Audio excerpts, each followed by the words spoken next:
বন্ধুরা, তোমরা সবাই কেমন আছো?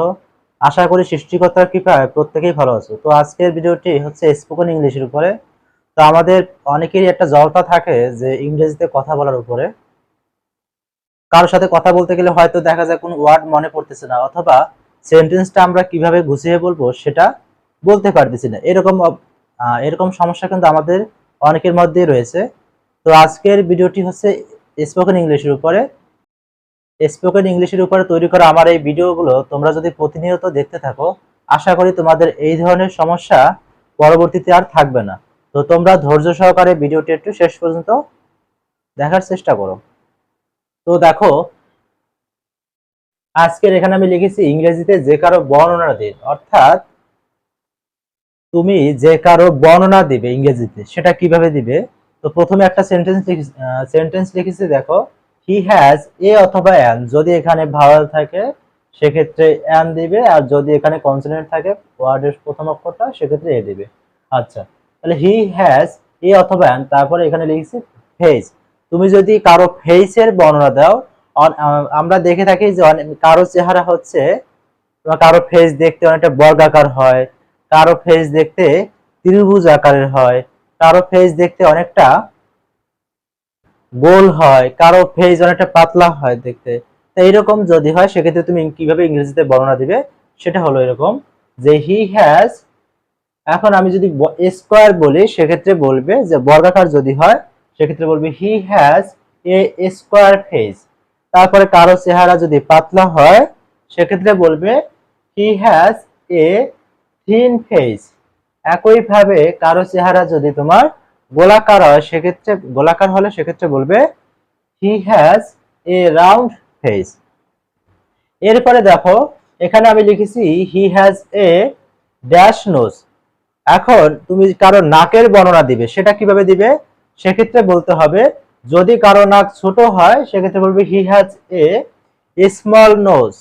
একইভাবে কারো নাক যদি বড় হয় সেক্ষেত্রে বলবে he has a big nose.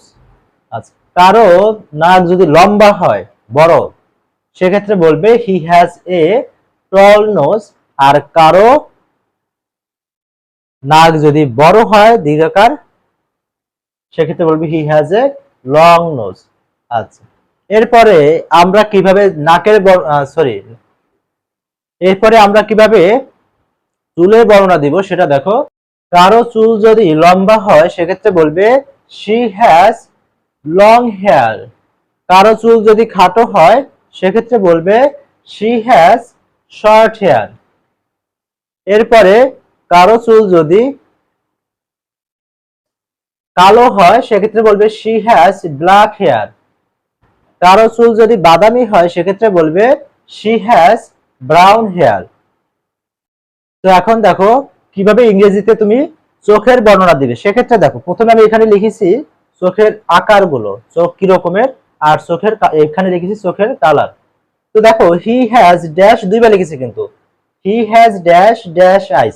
যদি কারো চোখ বড় হয় সেক্ষেত্রে বলবে হি হ্যাজ বিগ, এবং বড় এবং দেখা গেল যে তার চোখ অনেকটা কালো সেক্ষেত্রে বলবে যে হি হ্যাজ বিগ ব্ল্যাক আইস।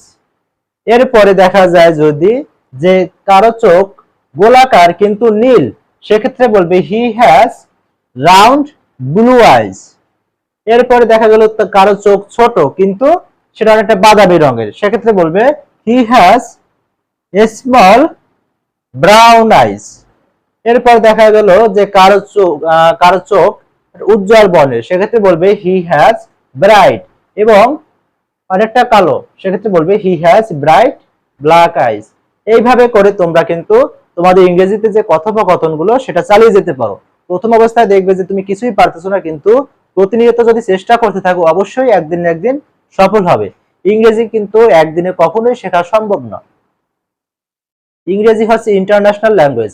আমরা ছোটবেলা থেকে বাংলা ভাষায় অভ্যস্ত কথা বলতে। ছোটবেলায় আমরা কিন্তু প্রত্যেকেই অহরহ অনেক ভুল করেছি বাংলা কথা বলার সময়। আমাদের কাছে ছোট বাচ্চাদের কথা শুনলে কিন্তু খুবই মিষ্টি লাগে, কারণ ওরা অনেক সময় অনেক ভুল কথা বলে, কারণ ওরা কিন্তু তখন বাংলা শিখেনি ছোটবেলায়। যেহেতু আমরা ইংরেজিতে প্রথম অবস্থায় আছি এই জন্য আমাদেরও অনেক ভুল হবে, কিন্তু কিন্তু তাই বলে ইংরেজিতে কথা বলা থামানো যাবে না। আমাদের এই চেষ্টা অব্যাহত রাখতে হবে। প্রথম অবস্থায় তোমার অনেক ভুল হবে, অনেকে অনেক কথা বলবে, অনেকে বলবে যে তোমার ইংরেজি কিছুই হচ্ছে না, কিন্তু প্রতিনিয়ত তুমি যদি এই চেষ্টাটা করতেই থাকো তাহলে দেখবে একদিন না একদিন ইংরেজিতে তুমি খুব ভালোভাবে কথা বলতে পারতেছো। তো ভিডিওটি তোমাদের যদি ভালো লাগে অবশ্যই চ্যানেলটি সাবস্ক্রাইব করে দিও, আর যারা ফেসবুক থেকে দেখতেছো তারা অবশ্যই পেজটিকে ফলো করে দিও। ধন্যবাদ সবাইকে।